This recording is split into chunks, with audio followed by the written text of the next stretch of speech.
we had a report yesterday, or we've had a report this week. Pac-12 is desperately trying to strike some sort of TV deal, and they're all falling through it. It sounded like Amazon was going to be able to come in and save them, but the Pac-12 and Amazon are really far apart in negotiations right now. And on top of that, the Big Ten is still very serious about rating some of these schools, and we don't know which ones are going to go, but we know that Cal, Stanford, Washington, Oregon are massive, major targets for them. And I think they want to get 3 of those schools because they'll probably only need one between Cal and Stanford. And then they're going to go for Washington and Oregon. Okay. Rebecca, I'm waiting on you to see where we stand on the scale of 1 to 10. If 1 is one's like the Hunchback of Notre Dame, and 10 is Tony Vitello. But all right, here we go. Rebecca says Caleb just needs to grow his hair a little longer, and he would look a lot like Vitello. I was just thinking he looks like Vitello as I was deciding beard or no beard. Look at you. And she just skips over me altogether. Gene says he owns a Maserati. Wow. A Maserati. I wonder if he got that from Harper's. All right, so let's get to today's tough question. Will there be a super conference? And Rebecca, where do I rank on the look scale? Today's tough question. Take a side. Take a stand. The Dave Hooker Show, a presentation of offthehooksports.com. Are you for will there be a mega conference? I'm going to go ahead and start. I usually let Caleb go first. Yes, I want the Big Ten and the SEC to ultimately combine in some shape, form, or fashion. I want another level of football that's 32 to 40 teams. I want it to be nice and clean like the NFL so we know when games start. You know every Sunday what time the games start, okay? You know it's 1 o'clock, 1:05. You know it's 4:05 or 4:15. You know at 8 o'clock there's another one, and on Monday night there's another one. That's what I've always wanted college football to be like since I was Caleb's age, and I am all for a mega conference, and then you have a playoff of about 12 to 16 teams, but it depends how many teams you have in a mega conference, which this is going to happen, guys. I'm just telling you. And I'm all for it, and I think it will happen, and I think it will happen sooner than you think. I'll put the over-under at 5 years. Caleb, your retort, sir. Yes, it's going to happen. No, I'm not for it. I understand your point. No, I'm sorry. Look, Dave, I understand your point because you're looking at it as if there's this way, we're finally going to get to a point where finally all the best players are in one conference and we're seeing the best competition compete against each other. So it's not spread out all over the world, basically. And I get that. I have to say that my issue with it is that I think there was something unique about college football and college sports in general being so spread out to a level where if you didn't win a national championship, it wasn't the worst thing in the world. You could still celebrate a good season. I know. I'm doing that. To heck with that. That's socialism, man. I mean, it's a participation trophy. I get it. Well, I credit Ohio State and TCU for getting there last year. But what I mean, okay, we talk about, I'm just going to give you an example. Let's look at Tennessee, for instance. We talk about some of the most beloved teams in Tennessee history. Arguably one of the top 5, maybe the second most beloved team in Tennessee history is the 85 Sugar Vols. Now, they didn't win a national championship. They weren't the best team, but we look back on that people who followed Tennessee and covered them at the time look back on that season with a lot of fondness for what they did. But they would have done the same thing if they made the Final Four in a playoff. It's not going to be remembered the same way. No, it would be. That TCU team is going to be remembered as going from nobodies to somebody, not to throw you off. But Rebecca says, so let me just say, Caleb is doing a great job on your channel. I agree. I enjoy watching you all. And, oh, Dave, you're a 10. Thank you, Rebecca. And I'm going to hook you up with a Hooker T-shirt. Here is my email. Rebecca, I appreciate that. I needed a little boost this morning. I didn't sleep well last night. Travis says 100% for it along with the playoffs. Let's do this. Let's do this. Listen, if you're Oregon State, you're totally against it because you're going to be an FCS team before long, but you're not. We're covering Tennessee. Let's do this. But we're also forgetting this. Okay, there are so many football programs out there. There are so many kids that like to play college football. Here's the thing. College football, these programs are going to basically disintegrate, not even just go to FCS. They stay afloat because they play these big teams. And there's going to be so many programs that go by the wayside, and so many kids that would love to play college football that aren't NFL prospects are not going to have anywhere to go at this point. And so I'm thinking that's where my mind's at. Like, for instance, everybody hates it. I love the one game. I love the fact that you get one game a year against an FCS school. I think that's good for the SES school. That one game keeps their whole program going every year. And yeah, but see, that football's still going to be there. Our friend Brent Doherty at 104.5 The Zone, his son plays at MTSU. Okay, so there's still going to be places to play, and he supports MTSU, and I think that is awesome. So those programs aren't going to just disappear like the Oregon States of the world, because the Big Ten doesn't want Oregon State; it wants Oregon, right? Mm-hmm. So, and they might want Washington, but they don't want Washington State. So I'm sorry for those teams that get caught in the middle, but there's still enough appetite for football where outside of a 32, you are going to have plenty of interest in that level of football and even the lower level of the FCS. So if you had what do we want to call it? Mega conference sounds a little pompous. Sounds like something Stephen A. Smith would come up with. But let's just the All-American Conference. Now there's already one of those. No, it would be an All-American Football League, 2 conferences, and the SEC and Big Ten would be like the AL and the NL, or the AFC and the NFC. That's how they would do it, probably. I'm cool with that. With that. But you got to play each other. It's not like the old AL, NL where you didn't see each other until the All-Star game or the World Series, right? You're playing each other. We're going to have an occasional Tennessee, Ohio State, and that sort of thing. Occasional interleague. Well, also, I would do I think the one thing I want, because I want to preserve the rivalries. I think once they get to that point, look, I'm not naive. It's getting there. I at least want them to set up, because people are like, oh, rivalries are going to go by the wayside. Rivalries evolve out of the landscape of college football. You don't preserve rivalries to sacrifice the future landscape. Rivalries are created because of the landscape. So there will be new rivalries that come. Tennessee, Florida wasn't a rivalry until the SEC divisional split.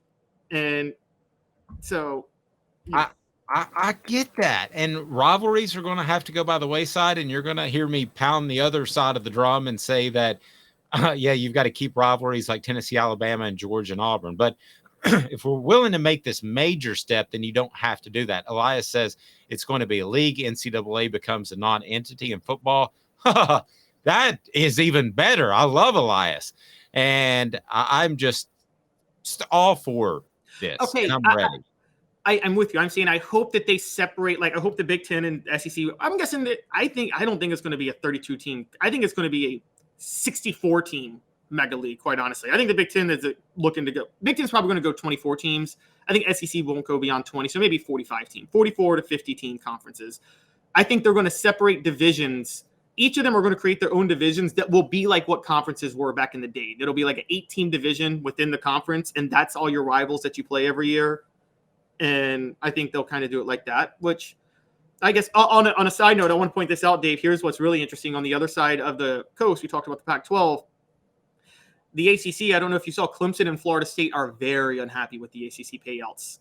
And I don't blame them, by the way. Too bad. Florida State should have joined the SEC when they had their chance. Well, that was a middle finger moment by Florida State, because they had been trying to join the SEC so many times in the past, and the SEC said no. And then when they were a top 5 program and the SEC reached out.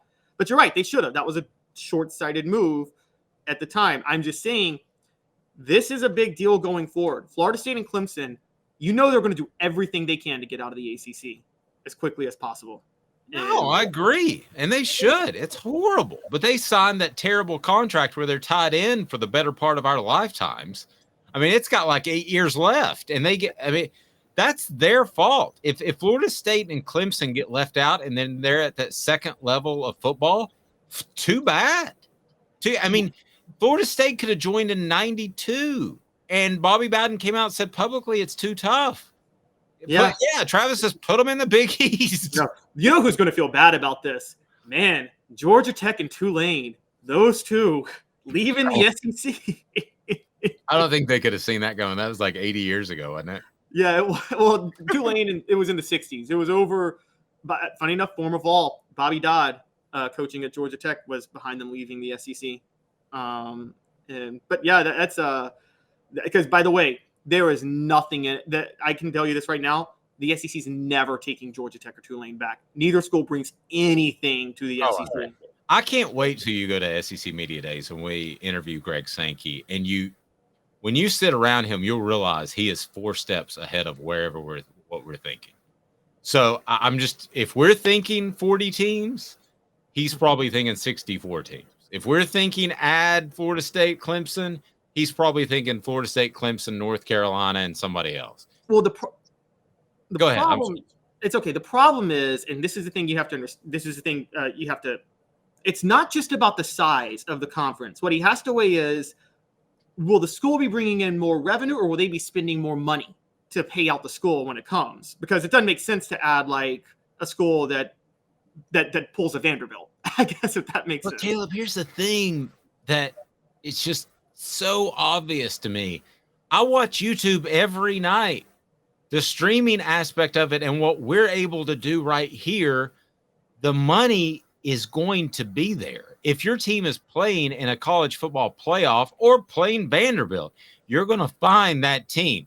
The distribution model is so out there. That means limitless money. Look how much that Jeff Bezos paid for that Thursday night football game that was always the worst matchup of the weekend, was it not? It was horrible. They basically said, we're not sure this streaming thing's going to work, and they pulled it off, and it looked like a fantastic production right out of the chute. For us, it took some time, but for Bezos, he did just fine. So let me go to the crowd reaction about my mega conference, and that might destroy some teams like Oregon State. Everybody loves it, and I have a new toy to play with.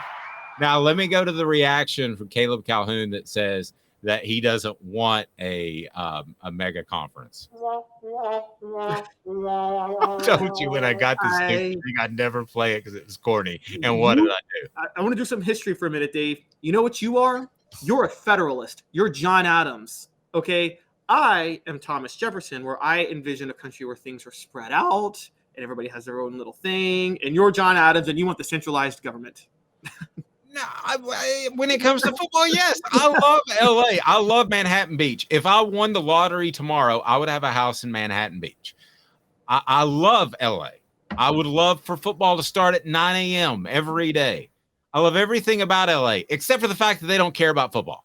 They had literally, I think, like 36 fans show up to the Rams celebration of winning a Super Bowl. I mean, both of their local school teams get to be in the Big Ten. Right. But still, the bottom line is, if I have to lean towards regionalism, okay, I'm going to take care of the Big Ten region, I'm going to take care of the SEC region, yeah, I'm going to do that. Because LA, you don't care as much. San Francisco, you don't care as much. Texas, you do. I'm going to take care of them.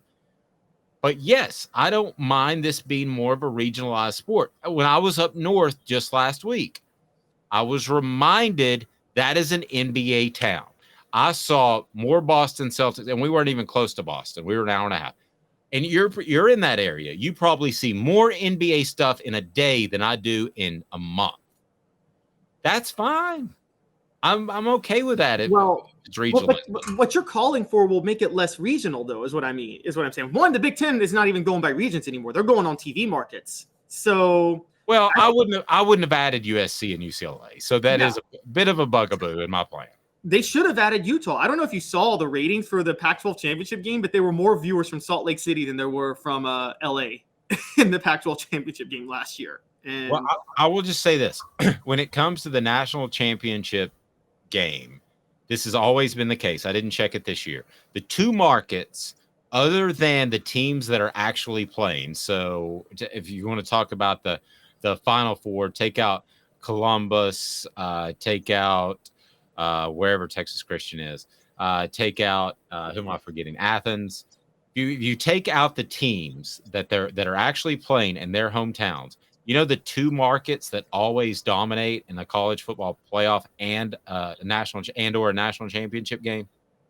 I'm going to guess Atlanta's one of them. No, Pro Town. It's Nashville and Birmingham. Really? Okay. Always right there, one or two. Now, you could say Birmingham is part of the Saban and Alabama thing, but it's really not. It was that case way before. ACC headquarters were in Birmingham years ago. Yeah. Yeah, and well, they still are, right? Oh, they are. That's right. Yeah. Yeah. By the way, SEC Media Days, we'll broadcast live from, and that's in Nashville. So that'll be a big, huge mess, as nobody will know where to take their players or their coaches. Just move it back to the Hoover and the Winfrey and Birmingham, and I know all the sneaky back rooms to go. Which is also, Nashville's becoming like notoriously the worst traffic town in America because the infrastructure is not designed for the population growth that they have there.